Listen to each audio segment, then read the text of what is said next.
नमस्कार, एक बार फिर बहुत स्वागत है आपका। आप देख रहे हैं एबीपी न्यूज, आपके साथ मैं हूं जिया शर्मा। शुरुआत आज की बड़ी खबर के साथ। अहम खबर यह है, दुनिया में कोरोना के नए वेरिएंट ने दस्तक दे दी है और दक्षिण अफ्रीका में नए स्ट्रेन ओमिक्रॉन के मिलने के बाद अब पूरी दुनिया में हड़कंप है।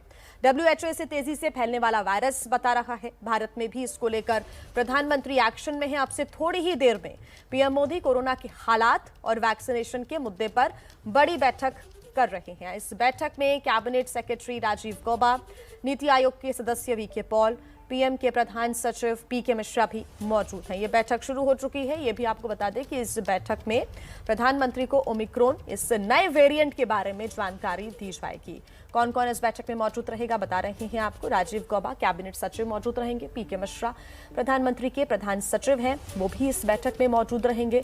साथ ही राजेश भूषण स्वास्थ्य सचिव हैं और ये बड़े अधिकारियों के साथ बैठक प्रधानमंत्री की हो रही है। Doctor VK Paul NITI Aayog के सदस्य हैं, वो भी इस बैठक में मौजूद रहेंगे। और आइए इसी नए वेरिएंट को समझ लेते हैं। क्या दिक्कतें हो सकती हैं, क्या सावधानियां बरतनी चाहिए और है क्या आखिर ये नया वेरिएंट। आइए डॉक्टर से हम जान लेते हैं। डॉक्टर अंशुमन हमारे साथ जुड़ गए हैं। डॉक्टर अंशुमन, सबसे पहला सवाल तो मेरा यही है कि आखिर ये नया वेरिएंट ओमिक्रॉन जिसको नाम दिया गया है, ये आखिर है क्या?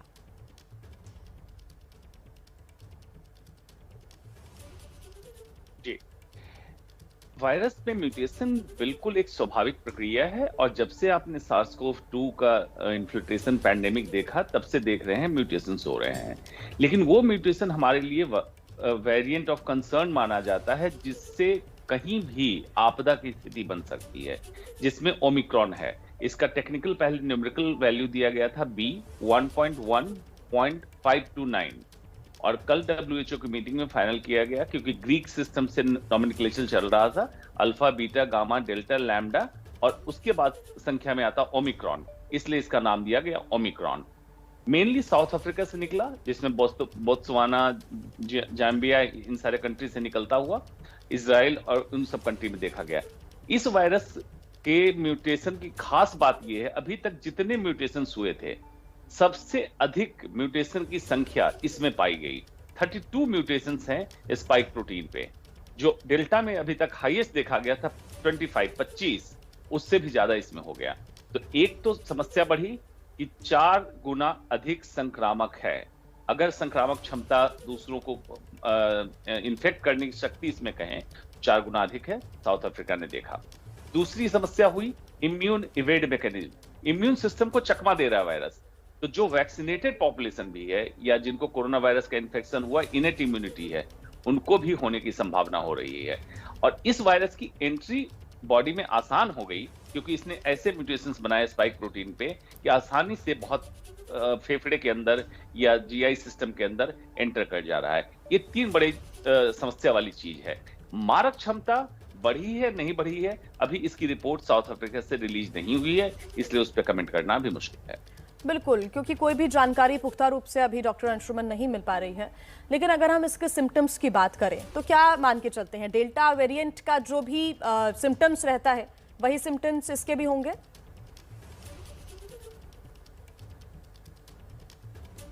जी, सिम्टम्स बिल्कुल वही है। सिम्टम्स में कोई भी चेंजेस नहीं है। पल्मोनरी सिम्टम्स मतलब वही खांसी, सांस में तकलीफ और यही सिम्टम्स मेन इसमें है। लेकिन जो चेंजेस डेल्टा वेरिएंट पे हमने देखे थे इस वेरिएंट में भी है। तो हो सकता है आने वाले समय में GI सिम्टम्स मतलब डायरिया, वॉमिटिंग, पेट में दर्द का होना, ये भी इस ओमिक्रॉन में मिल सकता है। अभी तक रिकॉर्ड में नहीं है, अभी तक सिम्टम वही है जो डेल्टा में हुआ करता था। जी, वैक्सीन की हम बात कर लेते हैं, क्योंकि WHO ने कहा है कि डरने की जरूरत है और पूरे दुनिया को, पूरे देश को, भारत को भी चेताया है। सभी देशों को चेतावनी WHO ने दी है कि इससे डरने की जरूरत है। हर जगह वैक्सीनेशन का काम चल रहा है, भारत में भी तेज हो रहा है, लेकिन क्या कारगर होगा ये वैक्सीन वेरिएंट के ऊपर, ओमिक्रॉन के ऊपर?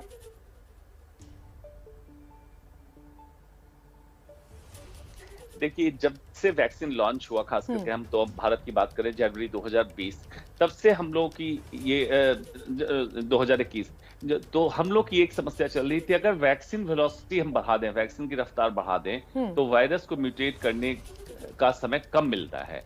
लेकिन इस वायरस ने म्यूटेशन ऐसा किया है जो वैक्सीन की इनइफेक्टिविटी, कारगर क्षमता कम कर रहा है। मतलब वैक्सीन लगे हुए व्यक्ति को भी संक्रमित कर रहा है।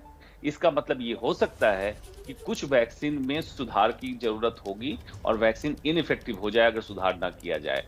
दूसरी एक समस्या इसमें देखी जा रही है कि एस प्रोटीन का डिलीशन हुआ है इस स्टेन में। जो आरटी-पीसीआर टेस्ट हम करते थे उसमें अधिकतम में तो टेस्ट पॉजिटिव आ रहा है, लेकिन कुछ केसेस ऐसे हो रहे हैं जिसमें हाई वायरल लोड है लेकिन आरटी-पीसीआर टेस्ट नेगेटिव है। तो दो बड़ी कंसर्न पॉइंट है इसमें कि टेस्ट नेगेटिव हो सकता है लेकिन पेशेंट इन्फेक्टेड हो सकता है, वो भी हाई वायरल लोड के साथ। और दूसरा, वैक्सीन की कारगर क्षमता कम हो सकती है ओमिक्रॉन के साथ। डॉक्टर अंशुमन, अब ये सबसे बड़ा चिंता की बात आपने कही है, बहुत बड़ा चिंता का विषय ये है कि अभी क्योंकि भारत ने बहुत ज्यादा कदम ओमिक्रॉन को लेकर तो नहीं उठाए हैं कि फ्लाइट्स को बैन किया हो या फिर कोई प्रतिबंध लगाया हो। ये जरूर कहा गया है कि जो यात्री वहां से आएंगे उनका टेस्ट होगा। आप कह रहे हैं कि आरटी-पीसीआर की रिपोर्ट भी इसमें पॉजिटिव ना आए, क्योंकि अगर बहुत हाईली लोडेड अगर वायरस है तो वो नेगेटिव भी आ सकती है। ऐसे में तो बड़ी दिक्कत हो जाएगी। यहाँ पर बैन करना ही शायद सही नियम रहेगा, सही फैसला रहेगा। आपको क्या लगता है?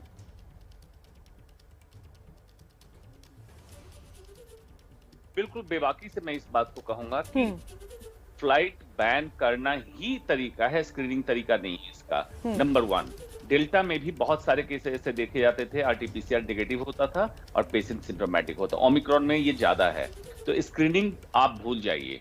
दूसरा, अगर विंडो पीरियड में है जिसमें आपका डिटेक्शन नहीं हो रहा है तो भी व्यक्ति इन्फेक्टेड होगा, हमारे कंट्री में इन करेगा। इसलिए यूके, जापान, नीदरलैंड ने सबसे पहले फ्लाइट बैन किया साउथ अफ्रीका से। आज यूएस ने भी डिक्लेयर कर दिया, जिसके लिए अफ्रीका से स्टेटमेंट निकला है।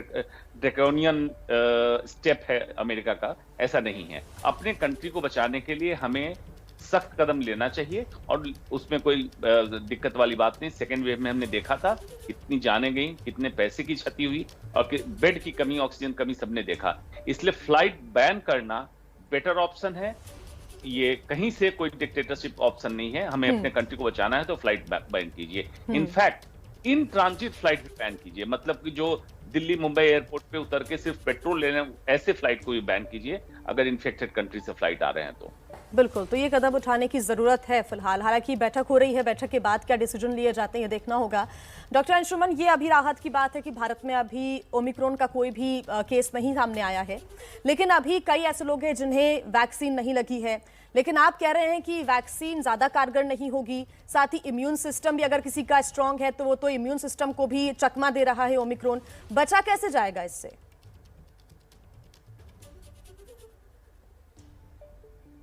बचने के अभी भी वही 3 तरीके हैं, कोई बदलाव नहीं हुआ है। Distancing, mask and sanitation. Vaccine में इफेक्टिविटी कम होगी, मतलब जो डेल्टा से प्रोटेक्शन रेट जितना था उससे प्रोटेक्शन रेट कम हो जाएगा, लेकिन वैक्सीन अभी भी कारगर है। मतलब बिल्कुल नाकामयाब हो चुकी है वैक्सीन ओमिक्रॉन के खिलाफ, ऐसा नहीं है। इसलिए वैक्सीनेशन प्रोसेस, वैक्सीनेशन की वेलोसिटी, जो रफ्तार चल रही है हमारी, हो सके तो उसको और बढ़ा लें, ज्यादा से ज्यादा लोग वैक्सीनेट हों, और जिनको वैक्सीन हेजिटेंसी की बात है वो जरूर करें। नंबर 2, यूनाइटेड किंगडम ने हेल्थ केयर वर्कर को सबको बूस्टर डोज लगा दिया, उनके ट्रायल पूरे हो गए, उन्होंने लगा दिया, और अब ओपन पब्लिक के लिए भी ओपन कर दिया कि बूस्टर डोज लगवाइए। हमें उस पर भी ध्यान देना चाहिए कि जिनको वैक्सीनेशन नहीं हुआ उनको वैक्सीनेशन जल्दी करें और बूस्टर डोज के ट्रायल को कंप्लीट करके बूस्टर डोज की बात शुरू कर दी जाए। बिल्कुल डॉक्टर अंशुमन, बहुत धन्यवाद आपका हमारे साथ जुड़ने के लिए और जानकारी साझा करने के लिए। देखिए, डॉक्टर अंशुमन भी यही चेतावनी देते नजर आ रहे हैं कि ओमिक्रॉन 4 गुना ज्यादा खतरनाक है। ऐसे में बचाव के तरीके, वैक्सीनेटेड अपने आप को कराएं, साथ ही सोशल डिस्टेंसिंग का पालन करें। बाहर जा रहे हैं तो मास्क को अपने साथ लेना बिल्कुल ना भूलें।